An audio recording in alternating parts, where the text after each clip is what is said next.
룻기 1장 20절입니다. 나오미가 그들에게 이르되 나를 나오미라 부르지 말고 나를 마라라 부르라. 이는 전능자가 나를 심히 괴롭게 하셨음이니라. 내가 풍족하게 나갔더니 여호와께서 내게 비어 돌아오게 하셨느니라. 여호와께서 나를 징벌하셨고 전능자가 나를 괴롭게 하셨거늘 너희가 어찌 나를 나오미라 부르느냐 하니라. 나오미가 모압 지방에서 그의 며느리 모압 여인 룻과 함께 돌아왔는데 그들이 보리 추수 시작할 때에 베들레헴에 이르렀더라. 아멘. 아멘. 지난 70주간에 사무엘서를 마치고 이어서 열왕기서를 시작하기 전에 잠시 호흡을 가다듬는 시간을 가지도록 하겠습니다. 우리 수요 예배는 위드 코로나에서 빠져나오기를 시작할 때 느헤미야서를 읽기 시작하였습니다. 무너진 성벽을 다시 세우는 느헤미야서를 통하여 하나님께서 무너진 우리들의 성벽을 재건하여 주시기를 바라는 그 손길을 기대하며 느헤미야서를 읽었었고요. 주일 예배가 출애굽기를 마치며 요한복음으로 넘어갈 때에 그 출애굽기의 말씀을 수요 예배에서 이어서 여호수아서를 읽기를 시작하였습니다. 제게는 개인적인 삶에서 공동 담임을 시작하던 그 시기와 연결되며 하나님께서 이끄실 새로운 땅에 대한 기대를 소망하였었습니다. 그리고 여호수아서 다음에는 우리가 사사기를 읽었지요. 하나님께서 약속하신 땅에 정착이 이루어지니 찾아오게 되는 안정이라는 우상과 깊이 싸움을 하는 사사기였습니다. 특별히 사사기 2장 10절의 말씀 가운데 그 후에 일어난 다른 세대는 여호와를 알지 못하며 라는 그 말씀을 통하여 우리의 자녀 세대와 가정을 위하여 기도하는 그 시간이 중점되었던 것이 바로 사사기를 읽을 때였습니다. 그렇게 사사기를 읽기를 마친 후에는 사무엘서를 읽었지요. 사무엘, 사울, 그 다음에 다윗에 이르기까지 이스라엘의 왕이 세워지는 그 오랜 과정의 말씀을 읽었습니다. 우리에게 있어서 진정한 왕은 누구신가? 라고 하는 거대한 주제가 그 안에 있었습니다. 그리고 다윗을 통해 진정한 우리의 왕은, 이 세상의 왕은 하나님이심을 바라보며 진정한 세상의 왕이신 하나님을 예배하는 다윗의 모습을 보아왔지요. 이제 왕정시대의 말씀의 분위기는 이제 사뭇 무거워지기를 시작합니다. 나라와 우상, 번영과 왕이라는 거대한 크기의 이야기가 있습니다. 영적 전쟁이라고 표현할 만큼 왕과 우상, 그리고 하나님과 선지자의 끝없는 충돌을 경험할 열왕기서를 앞두고 우리 잠시 짧은 호흡의 성경을 읽으며 우리의 예배와 기도의 호흡을 가다듬고자 합니다. 특별히 사사기에서 사무엘서로 넘어가는 곳에 위치하고 있는 룻기서를 우리가 함께 읽으려고 합니다. 4장으로 이루어진 짧은 성경인데요. 암울한 사사시대의 말미 가운데 왕정시대로의 변화를 앞두고 그 어디선가 자라고 있는 소망을 전하는 아름다운 이야기가 바로 룻기서랍니다. 시대가 어둠 가운데 머물러 있을지라도, 나의 삶이 어둠 가운데 머물러 있을지라도, 인생은 망가지고 있을지라도 대체 어디에 하나님의 은혜가 있는지를, 소망이 있는지를 하나님의 말씀 가운데 함께 살피고자 합니다. 그래서 오늘의 말씀 본문으로 삼은 룻기 1장 20절의 말씀을 우리 같이 읽어보도록 하겠습니다. 함께 읽겠습니다. 시작. 나오미가 그들에게 이르되 나를 나오미라 부르지 말고 나를 마라라 부르라. 이는 전능자가 나를 심히 괴롭게 하셨음이니라. 아멘. 나오미라고 하는 인물이 등장하지요. 룻기에서 룻이라는 인물의 시어머니입니다. 어머니가 아닙니다. 여러분들 유념하시기 바랍니다. 어머니가 아니라 시어머니입니다. 이 나오미라는 인물은 또한 유대 베들레헴 가운데 살던 사람이었습니다. 여러분들은 며느리를 둔 중년 여성의 얼굴을 떠올리시며 그녀에게 나오미라고 하는 이름을 선물해 주십시오. 그것을 떠올려 보시기를 바라면서요. 이 나오미라는 사람의 이름은 기쁨, 즐거움, 좋음이라는 의미를 가지고 있습니다. 그래서 히브리어 가운데 노암이라고 하면 즐거움, 기쁨이라는 의미를 담고 있습니다. 그래서 너무 좋은 의미를 가지니 현대 이스라엘에서도 많은 아이들에게 현대에는 노암이라고 하는 이름을 남자아이들한테 많이 줍니다. 그래서 노암 이렇게 부르면 그 놀이터에서 정말 많은 아이들이 나요? 라고 할 정도로 이 노암이라는 이름은 많이 현대에서 쓰이고 있습니다. 동일한 여성형의 의미를 가진 단어가 바로 나오미랍니다. 이 나오미도 동일한 의미인 기쁨, 즐거움이라는 의미를 가지고 있습니다. 그런 좋은 의미를 가지는 나오미가 이제 그들에게 이르되 라면서 오늘의 말씀이 시작되고 있죠. 이 그들이가 누군가라고 하면 베들레헴 고향 사람들이랍니다. 나오미는 고향을 떠났다가 쫄딱 망하고 돌아오고 있었거든요. 10여 년이 지났어도 고향에서는 나오미를 아는 사람이 많았겠지요. 지인들은 나오미가 돌아왔대, 나오미가 돌아왔대 라고 하면서 수군거리겠지요.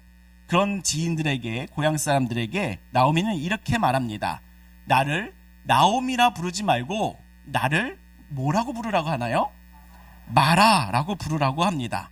이 마라라고 하는 이 말의 뜻은 쓰다, 쓴 의미를 가지고 있습니다. 커피가 쓰다 할 때 그 쓰다라는 의미랍니다. 대학교에 가서 선배가 처음 유명 카페로 데려가서 제게 커피를 사주었습니다. 저는 커피를 처음 마시며 왜 이렇게 쓰지? 라고 생각을 했는데요. 선배는 커피를 마신 후에 바리스타 사장님에게 포도 맛이 나네요 이러고 있었습니다. 사장님은 그 선배에게 이제 커피를 시작할 때가 됐습니다 라고 하더라고요. 이게 20년도 넘은 기억인데 포도 맛이 난다는 쓰디쓴 커피, 그 쓴맛을 저는 기억하고 있습니다. 그때 저는 쓰다라고 느꼈는데 그 곁에 같이 있던 사람은, 선배는 포도 맛이 난다 라고 하였고요. 그걸 들은 사장님은 이제 커피를 시작하세요 라고 말하고 있는 그 기억에서 떠나지 않는 특별한 기억이 바로 이 커피에 관한 기억인데요. 그때 커피의 첫 맛을 이렇게 기억하고 있습니다. 쓰다. 그 쓰다라고 하는 뜻의 의미가 마라입니다. 또 많은 사람들이 소주를 마시며 쓰다라고 하지요. 그런데 소주를 마시며 달다라고 말하는 사람들이 많이 있습니다. 여러분들 웃으시면 안 되는데 맛을 아시는 것 같네요. 우리 다 모르는 척하고 들어보시기 바랍니다. 인생의 쓴맛을 보게 되니 소주가 달다라고 하는 눈물겨운 인생의 이야기들을 하지요. 개똥철학 같은 소리를 하고 있지만 자신의 인생을 쓰게 느끼고 있는 그 영혼을 향해 안아주고 등 두들겨주는 그리스도인의 삶들이 되시기를 소망하고 있습니다. 이 소주의 맛도 씁니다. 여러분들이 모르시는 것 같아서 알려드립니다. 커피와 소주에서 느껴지는 쓰다라고 하는 그 쓴맛이 바로 이 히브리어 가운데 마라라고 하는 말의 단어의 의미랍니다. 나오미가 자신의 고향으로 실패하고 돌아오며 나를 마라라고 부르라 라고 하는 이 말에는 나는 인생의 쓴맛을 본 사람이야, 나는 인생에 실패한 사람이야, 나는 인생 망한 사람이야 라고 말하고 있는 것이랍니다. 대체 무슨 일이 있었기에 나오미에는 기쁨의 인생이라는 그 이름을 버리고 실패한 인생으로 불러라 라고 말하고 있을까요? 20절 후반부에 보면 이는 전능자가 나를 심히 괴롭게 하셨음이니라 라고 하면서 전능자가, 하나님께서 나의 인생을 이렇게 만들었다, 쓴 인생으로 만들었다 라는 생각을 가지고 있습니다. 하나님께서, 여호와께서 내 인생을 이렇게 비참하게 쓴맛 나는 인생으로 괴롭게 하셨다 라고 하고 있지요. 그녀는 대체 자신의 인생에 대해서 어떻게 소화하고 있길래, 어떻게 해석하고 있길래 하나님께서 자신의 인생을 괴롭게 쓰디쓴 인생으로 만들었다 라고 말하고 있을까요? 우리 21절에서 그 나오미의 생각을 한번 더 같이 살펴보도록 하겠습니다. 함께 읽겠습니다. 시작. 내가 풍족하게 나갔더니 여호와께서 내게 비어 돌아오게 하셨느니라. 여호와께서 나를 징벌하셨고 전능자가 나를 괴롭게 하셨거늘 너희가 어찌 나를 나옴이라 부르느냐 하니라. 아멘.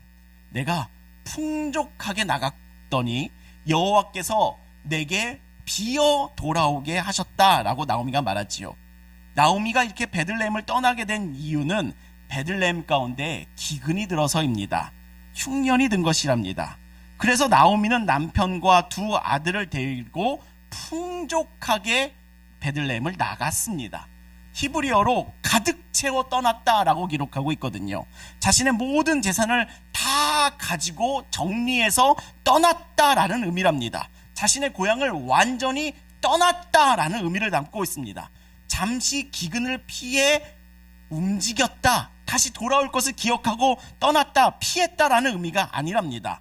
완전히 떠났다라고 하는 의미, 모든 것을 다 정리해서 가득 자신에게 채워서 떠났다라는 의미를 가진답니다.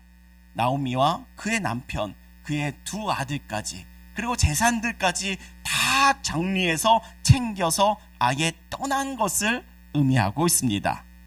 자신의 지역과 그의 공동체 가운데 어려움이 찾아오니, 기근이라는 위기가 찾아오니 그 안에서 자신을 비워가며 자신의 공동체 가운데 머무는 것이 아니라 나오미의 가정은 자신들을 위해서 가득 챙겨 떠났다라는 것을 의미하고 있습니다. 그리고 그곳은 바로 모압으로 떠났습니다.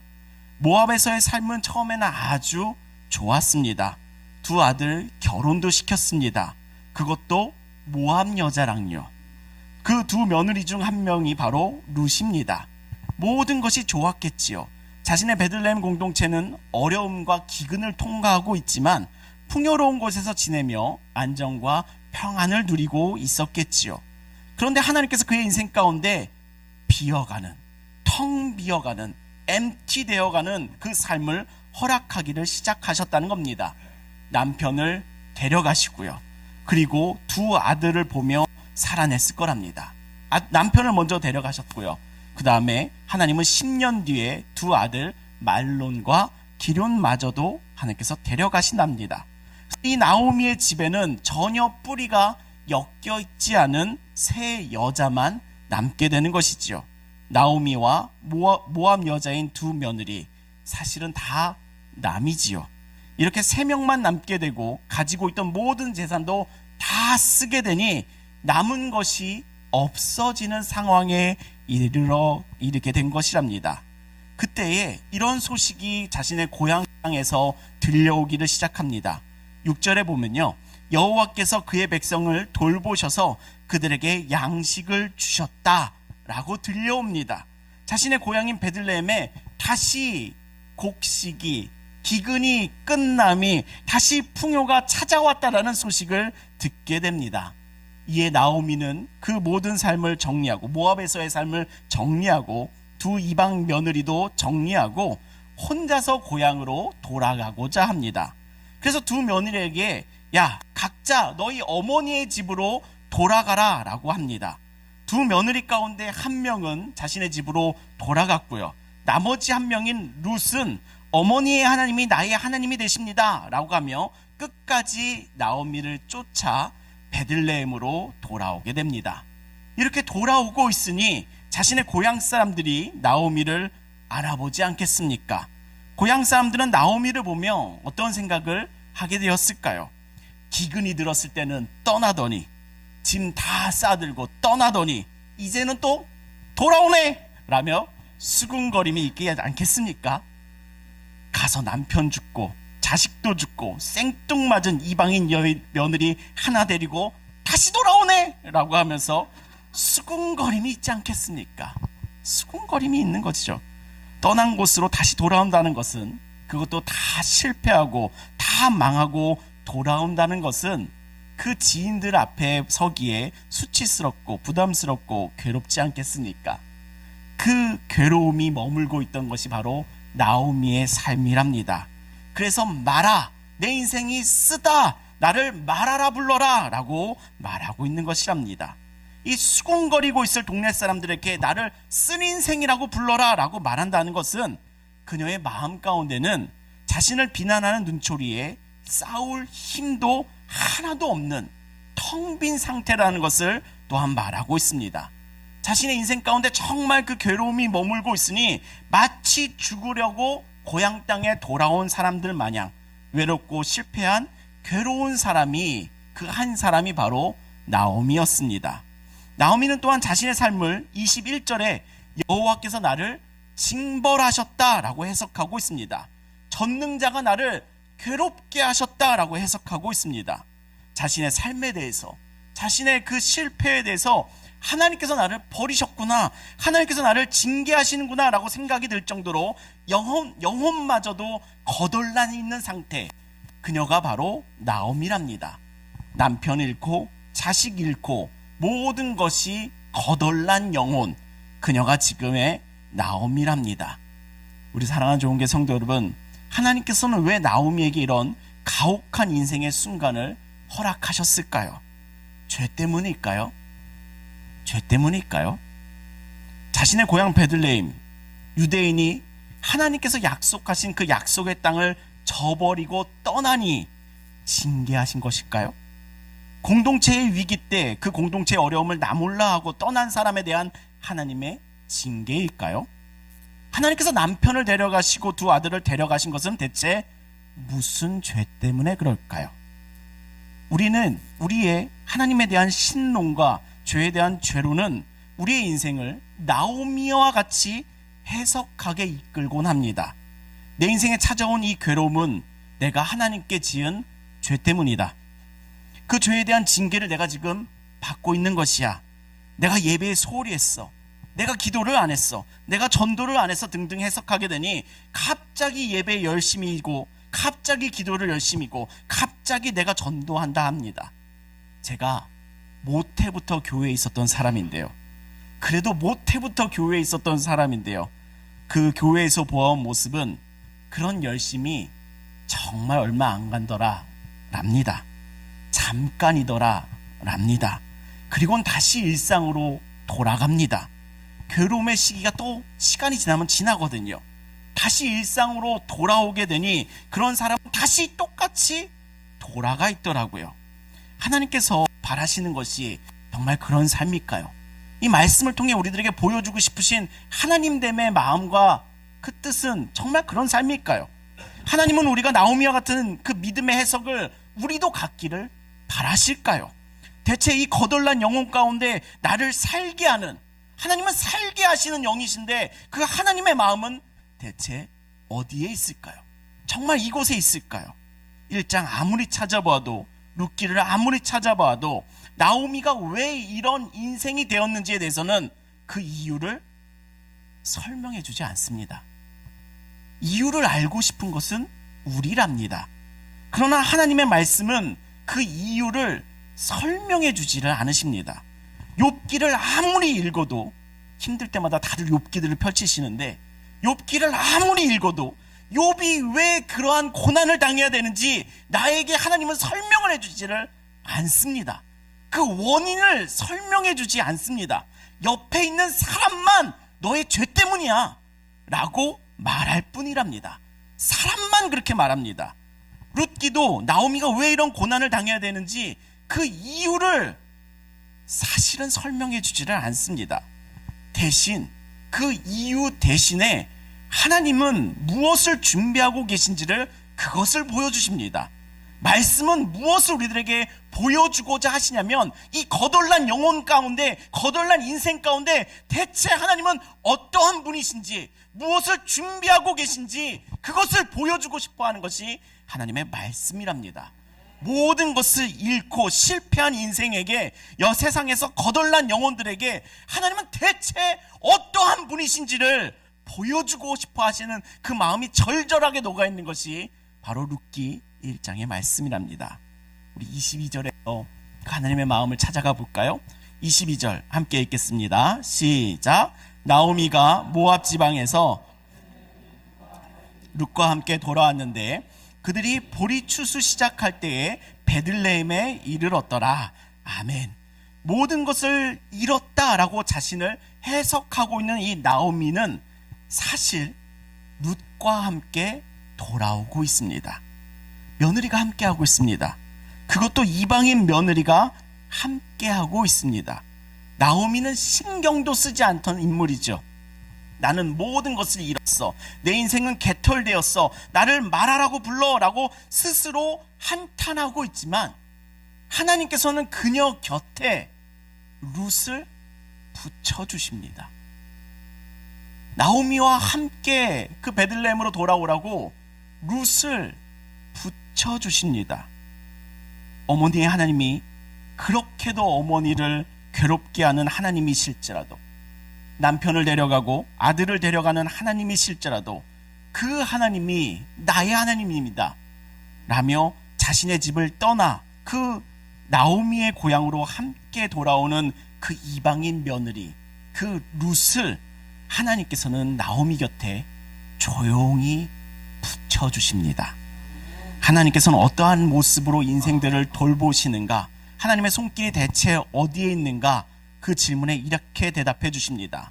곁에 슬그머니 두신 그 한 사람, 정말 신경도 쓰여지지 않던, 내가 신경 쓰며 살지도 않았던 뜻밖의 영혼, 그 한 명을 쓰디쓴 인생 가운데 붙여주셔서 하나님은 그 인생들을 돌보아 주십니다. 하나님은 그런 분이십니다. 하나님은 그런 분이십니다. 사람은 자신이 신경 쓰는 사람만 보다 보니 하나님께서 붙여주신 뜻밖의 인물을 보지 못할 뿐이랍니다. 하나님은 그녀의 곁에 룻을, 이방인 여인을, 모압 여자를 붙여주셨습니다. 또 다른 하나님의 손길이 나오미에게 다가오고 있는데요, 22절 후반부를 보시면 그들이 보리추수 시작할 때에 베들레헴에 이르렀더라. 보리추수를 시작할 때에 베들레헴으로 돌아오게 하십니다. 이 두 여인이 베들레헴으로 돌아오는 길에 사람들은 수군거리고 있고 나오미는 괴로움에 돌아오고 있지만 하나님은 어떠한 분이신가? 라고 하는 그 질문 가운데 성경은 이렇게 대답하여 줍니다. 보리가 익고 있다. 보리가 익어가고 있다. 보리 추수할 때가 되었다. 라고 대답해 주십니다. 모든 것을 잃고 자신은 엠티하다. 나는 거덜났다. 나는 모든 것이 비었다. 그 마음에 들끓어 괴로울 때에 하나님은 어디에 계신가? 보리가 익고 있다. 이곳에 하나님이 계십니다. 나는 비었지만 하나님은 나를 채울 것을 준비하고 계십니다. 나는 비었고 나는 거덜났고 나는 아무것도 없다. 나를 그렇게 해석하며 살아가고 있지만 나는 하나님께 징계받고 있는 거야. 하나님께서 나를 버리셨어. 이런 생각으로 살아가고 있지만 하나님은 그 곁에 무엇을 준비하고 계시는가? 보리를 있게 하고 계십니다. 나는 비었지만 나를 채워주실 것을 하나님은 준비하고 계십니다. 우리 하나님이 이런 하나님이시랍니다.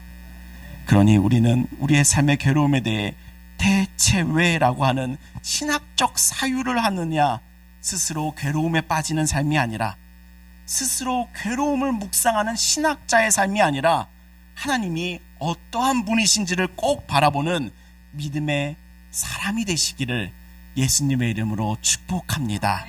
믿음은 잊고 있는 보리를 발견하도록 도와줍니다. 우리 사랑하는 종교 성도 여러분, 하나님께서 준비하시는 그 푸르른 보리, 그 보리를 바라볼 수 있는 우리가 되기를 예수님의 이름으로 축원합니다. 우리 맥주감사주의를 지나며 강단 뒤에 아직 푸르른 보리를 두었습니다.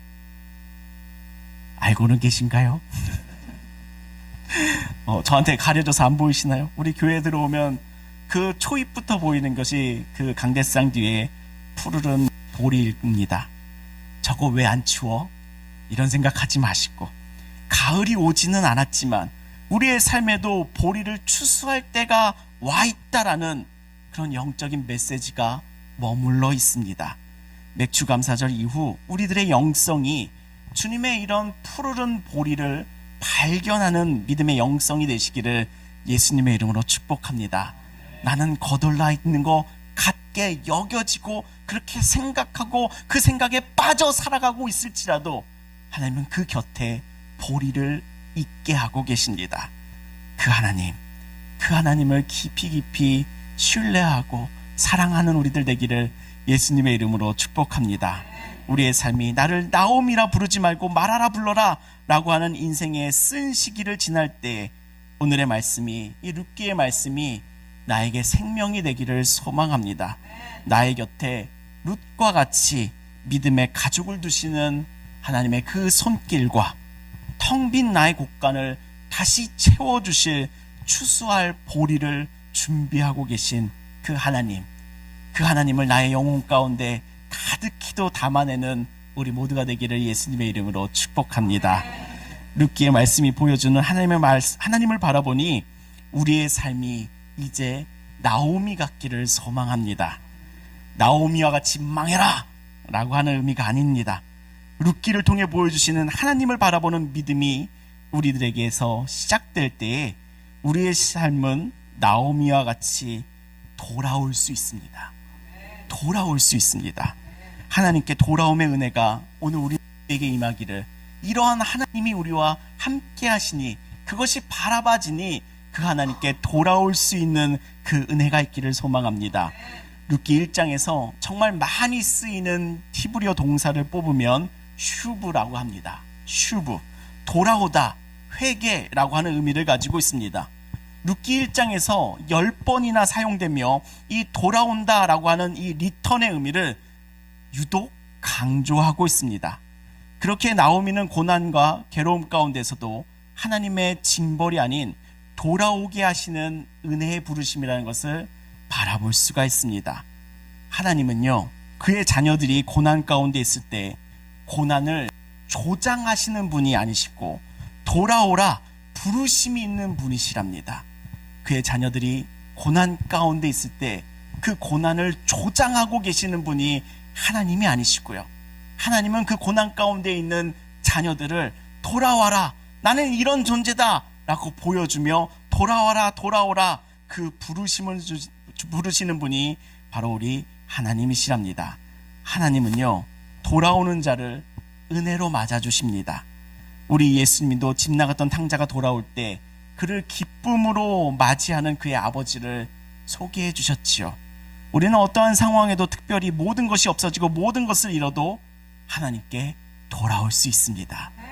나에게 룻을 붙여주시고 푸르른 보리를 있게 하시는 그 하나님이 나에게 계시니 나는 언제든지 모든 것을 잃어도 하나님께 돌아올 수 있습니다. 모든 것이 거덜나도 하나님께 돌아올 수 있습니다. 모든 것을 잃어도 하나님께 돌아올 수 있습니다. 이 놀라운 하나님의 은혜를 오늘 꼭 예배하시기를 예수님의 이름으로 축복합니다. 저는 목회를 하며 우리 성도님들 사이에서 이런 이야기를 듣곤 합니다. 자신이 처한 지금이 너무 어려우니 이 시기가 지나면 교회 올게요.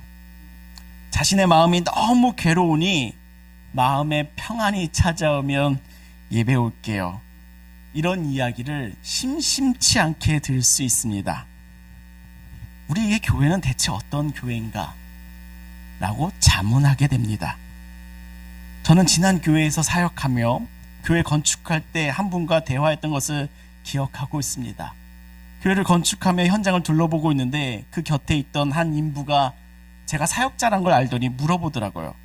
저 같은 사람도 이 교회에 올 수 있나요? 저 같은 사람도 라고 하는 그 말이 벌써 10년이 지났지만 기억에 남아 있습니다. 또한 저와 같이 신대원에서 공부한 한 자매분도 계셨습니다. 그분은 조선족이었는데 그분이 이렇게 얘기하더라고요. 그 교회 가면 나는 이렇게나 삶이 괴로운데 그 교회 교인들은 웃으며 기뻐하는 그 모습이 받아들여지지가 않더라. 그들의 오시며 그들의 참여, 그들의 가정의 모습이 너무 다르더라 라고 하며 그 자매가 가슴을 붙잡으며 우리 신대원 동기들과 나누던 말이 아직 기억에 남아 있습니다. 우리가 꼭 기억하길 소망하는 것은 내가 모든 것이 고갈될 때에도 하나님께 돌아가자, 이것만을 꼭 기억하시기 바랍니다. 우리의 삶은요, 우리들의 생각은요, 너무나도 상식적이어서 지금 상황이 너무 괴로우니 좀 지나면 가자, 지금이 너무 힘드니 이 시기가 지나면 가자, 그때 예배하자, 내가 이 교회에 가도 될까? 내가 나 같은 사람도 이 교회에 가도 될까? 이 하나님 앞에 나 같은 사람도 나올 수 있는가? 이런 생각이 부뜩부뜩 찾아오곤 합니다. 그럴 때 꼭 이 말씀이 우리들 안에 큰 영혼의 가치 되기를 소망합니다. 내가 모든 것이 고갈될 때에도 하나님께는 돌아가야 된다. 하나님께는 돌아가야 된다.